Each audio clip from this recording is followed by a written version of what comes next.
के जाने माने ऐसे आपको कई सारे दिग्गज मिलेंगे, लेकिन उन दिग्गजों में से अगर आपको एक दिग्गज ऐसा ढूंढना हो जिनकी हिंदुस्तान के बाजारों पर गहरी पकड़ हो और उतनी ही गहरी पकड़ उनकी अंतर्राष्ट्रीय बाजारों पर हो, ढेर सारी पढ़ाई, ऊंची पढ़ाई जिन्होंने विदेशों में की हो, लेकिन फिर भी उन्हें हिंदुस्तान, मुंबई और बीएसई फिर से हिंदुस्तान खींच लाए हो, वेल्थ क्रिएशन कैसे की जाती है जिन्हें अच्छे से समझ में आता हो, तो आज क्यों न हम आपको बाजार के एक ऐसे बुल से मिलवाएं जिन्हें बाजार में पीएसयू बुल के नाम से भी जाना जाता है और जिनका बीएसई के प्रति बेहद खास लगाव है। और ये लगाव इसलिए भी ज़रूरी है कि बीएसई जिसने हिंदुस्तान में वेल्थ क्रिएशन की शुरुआत की लोगों की इक्विटी इन्वेस्टमेंट के जरिए, तो आज इक्विटी गुरुकुल में हम जी बिजनेस पर बीएसई के इन्वेस्टर प्रोटेक्शन फंड के साथ शुरुआत कर रहे हैं बातचीत की बाजार के जाने माने बुल रमेश दवानी साहब के साथ।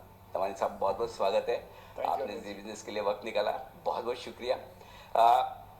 वैसे तो जब मैं इंटरव्यू करता हूँ, डेजिग्नेशन बोलता हूँ, तो बड़े अच्छे अच्छे ऐसे फंकी नाम सामने आते हैं, ऐसी ऐसी डेजिग्नेशन सामने आती है, ऐसा लगता है अच्छा वाह ये क्या बात है। आपके साथ एकदम सीधा साधा सिंपल सा नाम है, रमेश दमानी, मेंबर बीएसई जी। आपने कुछ भी नहीं बदला, न सिर्फ ना नाम, न डेजिग्नेशन और न ही बीएसई के साथ का जो आपका लगाव है, इसकी वजह मैं आज जानना चाहता हूँ आपसे। थैंक यू अनिल जी, मुझे बहुत खुशी हुई आपके शो में आने में। आप देखिए, अपन रिंग में बैठे हैं, यहाँ हर ईंट, हर पत्थर, हर फोटोग्राफ एक स्टोरी कहता है। और जैसे आपको मालूम ही है, जब 1970s में, then 1990s में, when India actually liberalized, we could liberalize only because we had the BSc. एक कैपिटल मार्केट था which is existing for the last 30 years, for 100 years, but say last 30 years. और इसी कारण जो हमारी great industries of today है, companies like Infosys, Wipro, Reliance, they could prosper only because entrepreneurs could come in and raise capital markets. So BSE is a very special history in the economic history of this country. And I was very proud in 1989 when I became a member. तो वैसे मैं corporate India में भी कुछ काम करता हूँ, private equity में भी कुछ काम करता हूँ, बट आई फील मेरी जो पहचान है बचपन से वो एक मेंबर ऑफ बीएसई था, इसलिए मैं बहुत थोड़ा गर्व के साथ कहता हूँ कि I am member of the BSE. मतलब बीएसई दिल के करीब नहीं, दिल के अंदर है। एब्सोल्युटली, दिल के अंदर है और ये मेरी पहचान है ना। बीएसई अच्छा किया तो भी मेरी पहचान थी, थोड़ी भी तकलीफ में तो भी मेरी पहचान है। बिल्कुल। लेकिन दमन जी, मैं आपसे एक चीज़ बहुत स्पेसिफिक पूछना और समझना चाहता हूँ। आपने तो इतनी बेहतरीन पढ़ाई अमेरिका में जाकर की, एक शानदार करियर आपका वहाँ बन सकता था, ऐसा बीएसई में और हिंदुस्तान के कैपिटल मार्केट्स में क्या था जो आपको यहाँ खींच लाया? वो मेरे पिताजी का था actually. I was in the technology business in America and that also did well, but मैं अकेला ही लड़का था, तो उनकी इच्छा थी कि ठीक है, मैं 10 साल अमेरिका रह चुका, एक्सपीरियंस ले चुका, आप इंडिया आना चाहिए। बट उन्होंने मुझे एक बात जरूर कही थी, मैंने 87-88 में डिस्कशन, ये जो बूम आया इंडिया में, जो सेंसेक्स 500 और 40,000 हुआ, उनको शायद अंदर से मन में लग रहा था, वो बोले कि अगर मेरी नौबत होती, if I could do it, I would buy shares, lock the service, उसका फिजिकल डिलीवरी थी, सर्विस तिजोरी में डाल के चाबी फेंक देता, because I think go up so much, मेरे से बिक जाएगा। सो ये had the inner calling and तो उन्होंने कहा ये बहुत अच्छे दावों में सीट मिल रही है बीएससी की और उसका दाम बढ़ने वाला ही है and business will boom over the next few years. तो उन्होंने काफ़ी जोर दे के मेरे को वापस मुंबई बुलाया and I never regret the decision. मैंने जो कार्ड लिया था 1988-89 में करीब 6 लाख में लिया था, जो 93 में 4 करोड़ में बिका है। So it was a great journey. More importantly, Anil, the more important journey was the Sensex, which is of course a barometer of our country. जब मैं आया था 500-600 के लेवल पे होगा 87-88 में, जो आज 40,000 तक पहुंच गया है। So it has been a very good profitable journey. जो लोग बोलते हैं, जो कभी निराश हो जाते हैं, जैसे कि बाजार थोड़ा ख़राब है या लगता है कि हिंदुस्तान में चेंज नहीं हो रहा है, लास्ट 30 ईयर्स सब कुछ हुआ है हिंदुस्तान में। Global financial crisis, GST, Kargil, every issue has rocked India, but yet business and the index has found a way to go from 600 to 40,000. Her investor successful बनना चाहता है, लेकिन कहीं कहीं से शुरुआत करता है और आई एम श्योर कि हमारे इतने दर्शक हैं वो रमेश दमानी जी की तरह बड़े सक्सेसफुल इन्वेस्टर बनना चाहते हैं। आपने एक इन्वेस्टर बनने की शुरुआत कब और कैसे की, और इस शुरुआत के बाद शुरुआती दिनों की पहले मैं पूछूंगा और उसके बाद मैं आगे आपसे पूछता हूँ कि जब आप एक सक्सेसफुल इन्वेस्टर बने तो क्या लर्निंग से, लेकिन जब शुरुआत की तब आपने क्या कुछ ऐसा सीखा जो आज हमारे दर्शक सीख सकते हैं? अनिल जी, बहुत दिलचस्प कहानी है। जो अपनी जो संगत की फर्क पड़ता है। तो जब मैं बीएससी माया में यही रिंग में आके सौदा करता था, जी। यही मेरे दोस्त बने जो अभी तक मेरे दोस्त हैं। और थोड़े दिनों के बाद मैं समझ गया कि ज़्यादा पैसा ब्रोकरेज में नहीं है, ज़्यादा पैसा इन्वेस्टमेंट में है। ओके। ब्रोकरेज में आप 1% कमाते हो, लेकिन इन्वेस्टमेंट सही हो तो 100, 200%, 300% भी बढ़ सकता है। और जो मेरे दोस्त थे उस टाइम से, जैसे राकेश झुंझुनवाला हुए या दुर्गेश भाई हुए या राधा कृष्ण जी हुए, they all taught me that India is a bullish country, the growth is there, it's better to invest in equity than to do broking of equity. तो जब 92, 93 आया था, मैं 3-4 साल तो ब्रोकिंग किया, बट जब इन्फोसिस का आईपीओ आया था तो मैंने उसमें हिम्मत करके लिस्टिंग पे ले लिया था share, end of course the share went up 1000-fold. So that changed and allowed me to look at equities. So I transformed myself from a pure broker to someone who's more interested in investing, because I realized my friends, the wisdom of my friends, कि अगर Hindustan is going to grow at 8-9% GDP, businesses will do very well. So I think that helped my transition. The people I kept company with. एक तो अच्छे लोगों की संगत, लेकिन दूसरी चीज जो है कि एक इन्वेस्टर जो बाजार में आना चाहता है, नया इन्वेस्टर या अभी अभी आया है जो एक्सपीरियंस नहीं है, उसे शुरुआत में बाजार में किन बातों का ध्यान रखना चाहिए? मैं सबसे ज़्यादा बातें से बहुत चीज़ें Anil ji that you need to take attention to, and we'll hit upon that. But the most important thing I feel, जो investors need to realize in the market, is what I call the power of compounding. That is, अगर वो समझ गया तो financial freedom आना ही है आपको. अच्छा। Let me explain to you how that works. Ji. You have a 30-year career in the stock market, say. Most people will start at 25, at the time they're 55, they want to retire, move on to other things, take care of the family, social service, whatever. So you have a 30-year career in the market. In that career, if you can double your money every 3 years, जैसे 10 लाख का 20 लाख कर दिया 3 साल में, so you have 10 doubles in your life. In 30 years, every 3 year double, you have 10 doubles. What 10 doubles means is that अगर आप समझ लो 10 लाख रुपए से शुरू करो, अगर वो 10 टाइम डबल हो जाए 30 साल में, वो हो जाते हैं 100 करोड़ रुपया. 100 करोड़ रुपया, not 100 lakhs, 100 crore rupees. 100 crores is $15 million US, which puts you among the richest in the world. Now, in the last 30 years, the Sensex has itself compounded at 16-17%. To double your money every 3 years, you need to do it at 21-22%. Okay? So include dividends, include a little bit of better stock picking. That gives you the financial freedom. So the most important thing is stock market के, अगर आप समझ लो lawyer हो तो आप वकालत कीजिए, अगर आप इंजीनियर हो आप इंजीनियरिंग काम कीजिए. मैं कुछ नहीं बोलता सबको शेयर बाजार माना है, बट अगर आपके पास एक्स्ट्रा इन्वेस्टमेंट के पैसे हो, या अगर आप शेयर बाजार के इन्वेस्टर करियर हो, तो I think the best way to think about it is to buy businesses that can double every 3 years. फिर आपको कोई आके बोले ये 2 महीने में डबल हो जाएगा शेयर, ये 10 go, you have to listen to them, because you know that long term the Sensex is moving only at 17%. So that you can outperform the Sensex for that kind of period is very unlikely. But you can find businesses like ITC, Infosys, Reliance, all the great companies of India that have grown at rates 17, 18, 20%. तो अगर आप ये कर पाए, you compound your money. The trick एक ही है. If I were to tell my son, or now as you know my grandson, what is the secret of my business? The secret of making wealth, which is what you hear in the stock market for, Yes. is compounding. You need to take a small amount of money. 10 lakh से आप 100 करोड़ बना सकते हो in a matter of 30 years by finding great businesses. और India में इतनी opportunity unparalleled that there are always businesses available. And the other point, Anilji, is that India is a very young country. So a lot of people are below 25 years of age.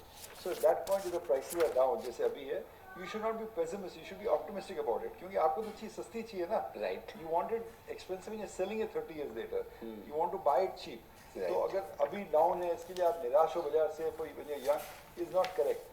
तो bargain दिख रही है, अच्छी companies दिख रही है, please bye them and keep the faith for the next 10, 20 and even 30 years. और अच्छी कंपनी खरीदने का एक तो आपने टाइम कह दिया कि जब भाव खराब है, माहौल खराब है, लेकिन अच्छी कंपनी खरीदने का फॉर्मूला क्या, कैसे पहचाने कि ये कंपनी अच्छी है और ये 25 से 30 साल बाद अच्छा रिटर्न बना कर देगी?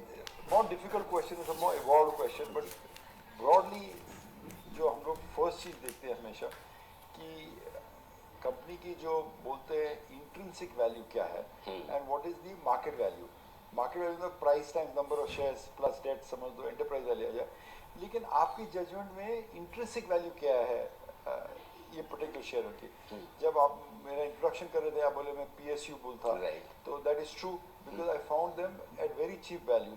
फॉर एग्जांपल मैंने एक शेयर लिया था अपने स्टार्टिंग करियर में कॉल्ड CMC। तो CMC का जो मार्केट वैल्यू था Anil ji, at that time was only 30 crore rupees, 30 crore रुपये था। और उन्होंने क्या किया था, पूरा BSE का बोर्ड सिस्टम बनाया था, पूरे इंडियन रेलवेज का रिजर्वेशन आज उनके बलबूते पर चल रहा है। So it is a company with a lot of technological power. Think about Indian railways, 2000 stations, all connected, online, real time, printing tickets, accounting, everything was done by them. And BSE board system, online trading platform, you trade anywhere, done by CMC. अगर यही contract अगर IBM को देते आप उस time, तो वो शायद आपसे 500 करोड़ रुपया मार लेता। और ये कंपनी जो ये कर चुकी थी, ये सिर्फ 30 करोड़ में मिल रही थी। So the market value was very small compared to what was the intrinsic value of the share. Correct. I knew the company was worth more. तो जैसे मैनेजमेंट चेंज हुआ, जैसे अकाउंटेबिलिटी बढ़ी, the share went up 50x, 100x, ultimately TCS को चली गई। So we made a lot of money on there. So ऐसे instances बाजार में मिलते रहते हैं, क्योंकि बाजार will always go between what they call hope and greed. तो कभी कभी ग्रीड हो जाती है तो सोना पीतल के दाम बिक जाता है बाजार में, कभी पीतल सोने के दाम बिकता है बाजार में। तो as investors we need to find, जब सोना पीतल के दाम मिल रहा है, we need to step into buy. वो थोड़ा स्टडी के साथ आता है, that comes through experience, that comes through having a circle of competency in the market. But ऐसे अपॉर्चुनिटी आते ही रहते हैं बाजार में। अगर ये नहीं आते तो बाजार बंद हो जाता है। The opportunities have come, will come and will continue to come. I'm very sure about that. तो अब आपके एक्सपीरियंस के दम पर दो तीन चीज़ें मैं आपसे पूछना चाहता हूँ। पहली चीज़ जो हमेशा रिटेल इन्वेस्टर्स को बाजार में आने से रोकती है, वो है उतार चढ़ाव, वोलेटिलिटी। आप नेचुरली आप मार्केट में हैं, तो आप भी इमोशंस को कंट्रोल कर सकते हैं, खत्म तो आप भी नहीं करते होंगे। तो मार्केट ऊपर नीचे होता है, तो ऐसी सिचुएशन में आप अपनी इमोशंस को कंट्रोल कैसे करते हैं और इन्वेस्टर्स को कैसे करना चाहिए? भाई देखिए, बाजार में दो चीज़ ध्यान रखनी चाहिए, एक रिस्क और एक volatility. Volatility is the nature of the beast, आप उसको नहीं मिटा सकते हैं। बाजार ऐसे ही ऊपर नीचे जाता रहेगा, अपने को समझ में नहीं आएगा। भाई कल किसी का मूड खराब हो गया, उसने शेयर बेच दिया तो भाव घट गया, कल किसी ने ज़्यादा तेजी में आ गया तो भाव बढ़ गया। That is volatility in the stock. Risk in the stock is if you think there's a permanent loss of capital chance over a period of time. As I've said, even the BSE Sensex has compounded at 17% over the last 30 years or so since the index has been formulated. So, distinguish between risk and volatility. Volatility तो रहेगा बाजार में। अगर आप सोचते हैं कि मेरा शेयर कभी घटे नहीं, वो होने वाला नहीं है। अगर आपको फिक्स रिटर्न चाहिए तो fix deposit is better, no question about it. But if you are young in India, you are 25 years old, 30 years old and looking 20 years ahead, जब आपके बच्चे बड़े होंगे, उनके एजुकेशन के लिए, उनकी शादी के लिए, तो only way to do it is to invest in great companies out there and handle the volatility. Volatility you have to handle. That temperament you need. Risk is if you lose permanent capital. So then the question to that is buy some great businesses. आमतौर पे होता है कि इस volatility में जो आपके पास अच्छी शेयर है, क्वालिटी शेयर हैं, जो आपने सही खरीद लिए, IPO में लग गए, वो तो आपको लगता है कि प्रॉफिट बुक कर लें क्योंकि उसमें मुनाफा है, निकल जाए। जो खराब क्वालिटी के शेयर उसमें अटक जाते हैं या फंस जाते हैं। तो अच्छे और खराब क्वालिटी के शेयरों में कैसे फ़र्क करें, पहली चीज़। और दूसरा, कैसे टफ समय में अच्छे शेयर ना बेचें, ये दोनों चीज़ समझाइए।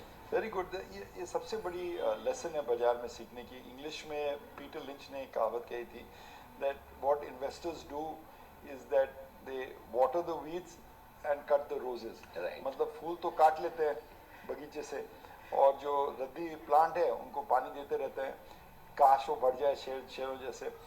सो that is a big mistake to make. जो सब महागुरु जो इन्वेस्टर्स है, वॉरेन बफेट, पीटर लिंच, सबसे बोले हैं।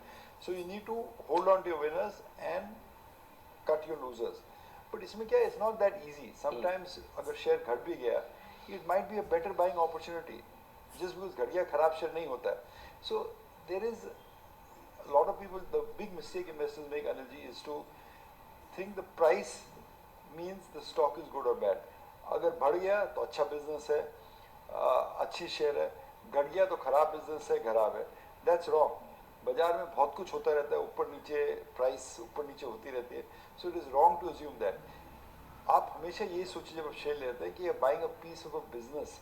जब मैंने share for example alcohol share दिए थे, जैसे आपको मालूम है, कंपनी 200 करोड़ में मिल रही थी, तो अगर आप 10 करोड़ डाल देते उस कंपनी में, you own 5% of the company. What does 5% ownership mean? It means 20 bottle बिकी, एक मेरी बिकी। When you own 5% of the company, एक बॉटल मेरी Yes, बिकी ना। yes. तो that thinking of owning a business, तो बिजनेस तो आप एक दूसरे भाव बढ़ने से business नहीं रोज बेचोगे, बेचेंगे नहीं। घर Right. ले बेचेंगे नहीं करोगे रोज। शेयर बाजार हम लोग करने को तैयार है हमेशा, but that's wrong. So if you think you're buying a piece of business, सोच समझ के आपने एक बिजनेस में लिया है, then your volatility जो आती है ना, you can ride out through that business. So it's very important whether you're young or old, you think कि मैंने आज 100 शेयर लिया है या मैंने लाख शेयर लिया है, मैं एक धंधे का टुकड़ा लिया हूँ और ये धंधा मेरे पास रहना चाहिए 5 years 10 years until I'm proved wrong. अगर धंधा चले नहीं या धंधा में मैनेजमेंट ने खराबी कर दी, then different, you need to get out and make a mistake. Losses तो होने वाली हैं शेयर बाजार में, but if you thought about a good business, just because भाव ज़्यादा बढ़ गया, there is no reason to sell it. अगर ज़्यादा घट गया, you should have the courage to step and buy some more, because अगर आपको सेल में कोई चीज़ मिलती है, आप ज़्यादा खरीदते कम नहीं खरीदते हैं. Absolutely. In the equity markets unfortunately घटते तो लोग घबरा जाते हैं, बढ़ते तो लोग बेच देते हैं. दमन जी, आमतौर पर ना जब मुझे भी जाता हूँ, लोग पूछते हैं कि क्या करें, पैसा कैसे लगाएं, हमें समझ में नहीं आता, तो हम कहते हैं म्यूचुअल फंड में डाल दूँ कि भाई सेफ है ये. लेकिन आपसे मैं ये राय नहीं लेना चाहता, मुझे आपसे अलग एडवाइस चाहिए. क्यों? कि म्यूचुअल फंड में एवरेज रिटर्न थोड़े बेहतर तो मिल सकते हैं, वो ठीक है, लेकिन मुझे आपसे वेल्थ क्रिएशन का मंत्र सीखना है जो आपने खुद बनाई. तो और आमतौर पर देखिए, इन्वेस्टर जो आते हैं मार्केट में, वो जनरली 15-20% रिटर्न के लिए नहीं आते, वो ये सोचते हैं मैं वेल्थ बनाऊंगा. तो वेल्थ बनाने के लिए म्यूचुअल फंड का रास्ता अपनी जगह ठीक है, लेकिन और क्या रास्ता है, किस तरह से वेल्थ अच्छी बनाई जा सकती है मार्केट में? Wealth is what I told you. There is only one trick to making wealth, Anilji, which I started in the introduction. That is compounding. There is no other trick in the stock market. Sustainable wealth. Ji. You know, अगर होता है कि आपको कुछ खबर मिल गई, आपने कुछ शेयर ले लिया, वो बढ़ गया, आपने बेच दिया, फिर आपको दूसरी बार खबर मिलेगी, उसमें पैसा चला भी जाएगा. तो पैसा आता है और पैसा जाता है शेयर बाजार में. Sustainable wealth, two things I tell you. First, जो आपने बोला था कि म्यूचुअल फंड में करना चाहिए या नहीं, फॉर मोस्ट पीपल जब बाजार डाउन हो, कोई इंडेक्स फंड ले लीजिए, तो सेंसेक्स समझो 40,000 का 80,000 हो जाएगा, आपका पैसा डबल हो जाएगा. Over time the Sensex moves up 16-17%, तो 5-7 सालों का पैसा ऐसे ही डबल होने वाला है. So that is the best way to buy an index fund. If you, अगर आपको मार्केट में टाइम नहीं दे सकते हो, आप अपने काम में मशरूफ रहते हो, what do you do? Buy a simple index fund because costs are very low there. Normally in the PMS schemes or in the mutual fund schemes, 1-2% cost हर साल जाता है आपका, because of the trading costs or the investment costs for that, which is a huge amount. I mean 17 और 20 का return बहुत फर्क पड़ता है. So for most people, I would recommend buy an index fund that tracks the Sensex or the Nifty. Very simply buy that. But for other people who want to do direct investment, look for great businesses जो सस्ते मिल रहे हैं. अपनी my mother always taught me that हर चीज discount में लेनी चाहिए. जब शेयर में डिस्काउंट में तो अपने को स्टेप करके लेनी चाहिए. दैट्स माय जो एक आपके खिताब है, आपके टाइटल है पीएसयू बिल का, मैं उस पर आपसे समझना चाहता हूँ, क्योंकि मैं ये चाहता हूँ कि किस तरह से आपने सरकारी कंपनी के शेयर आइडेंटिफाई किए, कब उन्हें खरीदा और किस तरह से उसमें वेल्थ बनाई, ताकि जो लोग ये शो देख रहे हैं वो ये समझ पाए कि आपको थीम स्टॉक्स आपका एग्जाम्पल देके बताएं. ठीक. जैसे मैंने आपको सीएमसी एक पीएसयू स्टॉक था, तो मुझे लगा कि 30 करोड़ में कैसे मिल सकता है. मेरी एक्सपीरियंस थी कि ये सब कॉन्ट्रैक्ट्स वेरी एक्सपेंसिव, बाजार कोई कहाँ से मिल रहा और था. आपका फील्ड था ही. हाँ, और मेरा फील्ड था, तो उससे मुझे बहुत मदद मिली. Stock went up 100x. तो सीएमसी बढ़ने लग गया, तो मैंने सोचा शायद और भी होंगे इस खजान में धन. तो मैंने भारत रत्न मूवर्स देखा था, भारत इलेक्ट्रॉनिक्स देखा था, सब मिल रहे थे. आपको भरोसा नहीं होगा, 200 करोड़ 100 करोड़ ऐसे सस्ते दामों में. This I am talking about 95-96. So that bunch, you bought a whole bunch of public sector stocks. They all did very well for us. Then जब अरुण शूरी जी आए थे, they got another leg. The PSU index went up 5x. But after that we kind of left the stocks. अभी हाल फिलहाल में जैसे बोलते हैं ना, हिस्ट्री कभी रिपीट नहीं करती but राइम करती है. I was not looking at PSU stocks, but my son who started me in the market became very bullish on these stocks. तो मैं थोड़ा इग्नोर कर रहा था, बोला नहीं नहीं, 5-7 से चले नहीं, अभी दे नहीं दिख रहा. But he forced me to look. So he's saying जो नई रेलवे कंपनीज आई हैं, नई डिफेंस कंपनीज आई हैं, they were actually trading weak. So he forced me to go through the analysis. और जब मैं किया, I realise that they were actually bargains available out there. For example, there is a defence ship builder, okay, जो 7,000 की एक frigate बनाता है. For example, it was available 1,000 crore market cap with cash sitting on the balance sheet. So I am saying ऐसे bargains अब वापस मिल रहे हैं. अभी आप जानते हो IRCTC, which I'm not recommending, but एक IPO आया था, stock did very well out there.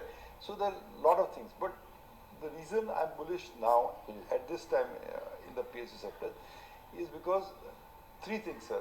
One, एक ऑर्डर विजिबिलिटी इन कंपनियों की जो Okay. प्राइवेट सेक्टर में आज नहीं है. प्राइवेट सेक्टर का ग्रोथ 2% आएगा, 5% आएगा, we don't know because they don't have any visibility on that.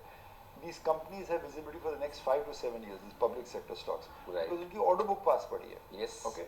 Second, a lot of the private sector company, especially जो high stocks like HDFC, Titan, they're fairly rich PE valuations, right?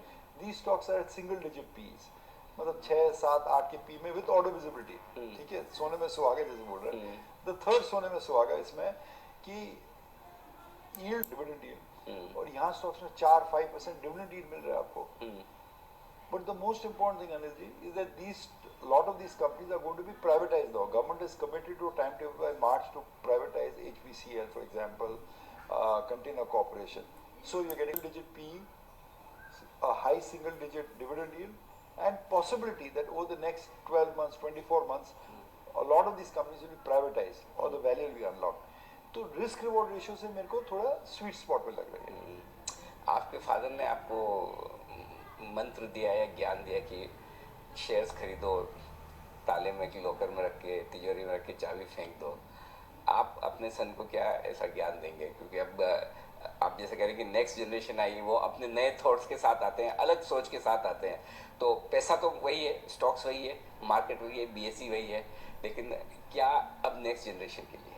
सी मेरे एक जो बहुत काबिल दोस्त हैं जो मैं अपना गुरु मानता हूँ, तो एक बार हम लोग साथ में थे कहीं सोशल फंक्शन में. सो समन आस्क्ड हिम, बोले आप तो 1970 से बाजार में हैं, आपने 50 साल ऊंचा नीचा चढ़ाव उतार देखे.